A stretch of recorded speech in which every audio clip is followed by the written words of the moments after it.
और और क्या लोगों में इतना वो रहता है कि आशीर्वाद, हमको ही बोलते हैं गुरु जी अच्छे से आशीर्वाद दीजिए, अच्छे से आशीर्वाद, हमको सिखाते हैं आशीर्वाद कैसे देना। एक बार बोलते, मैं मेरे मेमोरी में रहती है, मुझे याद रहता है वो बात, पर तृप्ति नहीं होती। 3 बार बोला, 4, मैंने बोला देखो तुमने वहाँ बोला यही बात, फिर इस कोने में बोला, फिर वहाँ मैं गाड़ी में चढ़ रहा था उस वक्त भी बोला, हाँ हाँ हाँ। तब भरोसा आता क्या। मन मानता नहीं कभी कभी, जब इतने मन परेशान है तब भी मन चाहता है उससे बाहर आने के लिए, या इतना प्रेम में मन पड़ जाता है तब भी सुध बुध कुछ नहीं जचता, उस वक्त सब कुछ खो जाता है। एक बार ऐसा हुआ लखनऊ एयरपोर्ट में, हम उतरने से पहले वहाँ के पुलिस अधिकारी, वो भी डेवोटी थे, उन्होंने कहा जब हम उतरे तो आए बाहर तो खेओस हो गया था, जबकि किसी को बोला नहीं था कि हम आ रहे हैं, फिर भी वो विस्पर होता है ना वो ज़्यादा, अरे किसी को नहीं बताना मेरे गुरुदेव आ रहे हैं। तो वो पूरा वहाँ हो गए, 1000 लोग इकट्ठे हो गए थे बाहर। तो पुलिस अधिकारी ने बोला इन सबको लाइन पे बिठा दे, हमको अंदर आके जब रिसीव किए थे बोले गुरुदेव सबको बोला गया सब डिसिप्लिन आप देखेंगे, इतने सब डिसिप्लिन से सब रहेंगे। अब हम बाहर आते, सबसे पहले तोड़ने वाले वही थे पुलिस अधिकारी, वो झुक के पांव छू रहे हैं, उनका कैप एक जगह चला गया, उनका डंडा दूसरी जगह चले गए, लोग सब टूट पड़े। तो वो बोले गुरुदेव पता नहीं क्या होता, अभी तक सब ठीक था, आपके आते ही देखिए मैंने खुद तोड़ दिया, मैंने खुद ही सबको बोला ये ना करो, पाँव ना छू, ये ना छू, मैंने खुद कर लिया गुरुदेव। मैंने कहा आपका गलती नहीं है, हमारी गलती। मैंने कुछ ऐसा, हम जहाँ जाते हैं पहले खेओस होता फिर ब्लिस, या जहाँ ब्लिसफुल एटमॉस्फेयर होता वहाँ खेओस होता ही है। मगर ये कोई लाइसेंस नहीं दे रहा हूँ आपको। गुरुदेव क्या किसी से उपहार लेने पर उनके बुरे कर्म हमारे पास ट्रांसफर हो जाते हैं? कहते हैं यदि आप समर्थ हैं तो आपको किसी और से दान या उपहार नहीं स्वीकार करना चाहिए। अरे आप थोड़ा बैठ के हमारा वो सुनो, अष्टावक्र गीता सुनो, ठीक है ना। लेने का चाह और नहीं लेने का आग्रह दोनों बराबर है।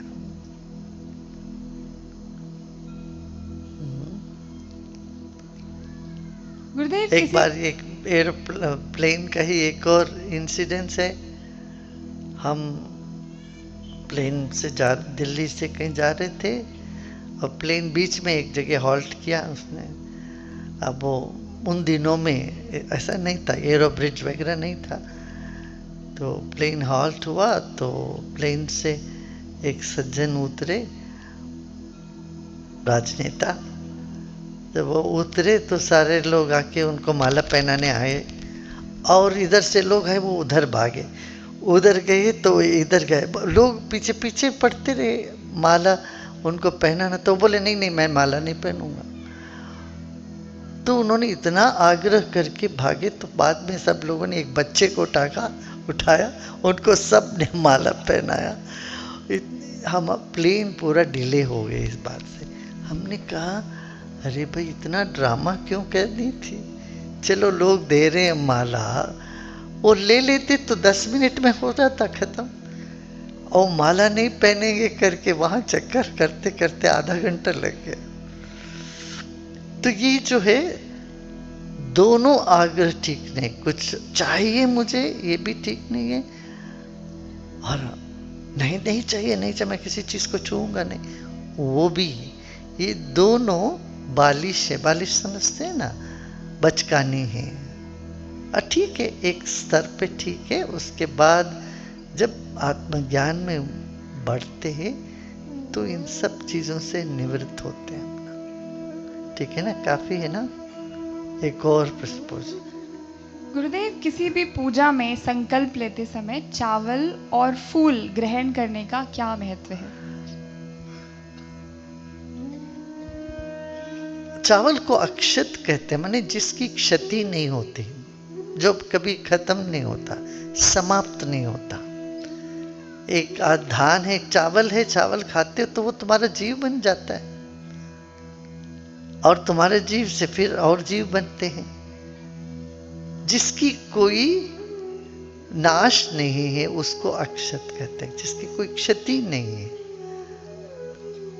तो वो हमारे जो संकल्प है इसमें कोई कमी ना रहे, इस कारण से वो अक्षत हाथ में रखते। फूल का यही है सरलता, सहजता, खिल के रहना, प्रेम से, माने दिल से, भक्ति से, भाव से। फूल हमेशा भाव को करता, फूल और पानी, भाव भाव बहता है पानी जैसे, ऐसे फूल जैसे खिलता है, खिला रहता है, ताजा भाव होता है। तो वो फूल और अक्षत को माने यही है, मेरा ये दिल का संकल्प है, ये इच्छा है, वो मैं आपके चरणों में समर्पण करता हूँ। यही भगवान को कहते हैं। ये अनंत को याद करते। पहले तो क्या ब्रह्मांड, पता नहीं कितने सारे अनंत कोटि ब्रह्मांड है। इस ब्रह्मांड में इतने साल हुआ, इतने संवत्सर हुआ, इतने युग हुए, और उनमें से फिर चलते चलते चलते जैसे कौन होता ना, ऐसे अनंत से और शांत तक। अब इस वक्त यहाँ पर, इस क्षेत्र में, इस समय पर मेरा मन का ये विचार है, मैं इसको समर्पण करता हूँ। ये हो या इससे और बेहतर कुछ हो तो ईश्वर हमको वो दे दे, ये भाव रखते। तो मन की इच्छा को रोकना संन्यास है, इच्छाओं को समर्पण करना ये गृहस्थ का है। दोनों पथ पर मुख्य यही है कि अपना मूल लक्ष्य यही है कि आनंदित हो जाना। छोड़ के आनंदित होते हैं सन्यासी, और पूरा करके आनंदित होते हैं संसारी।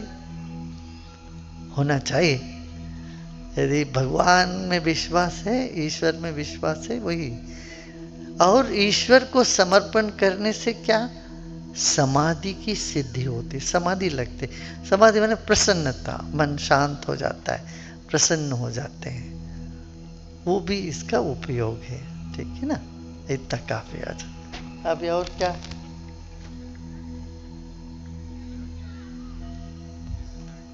हाँ।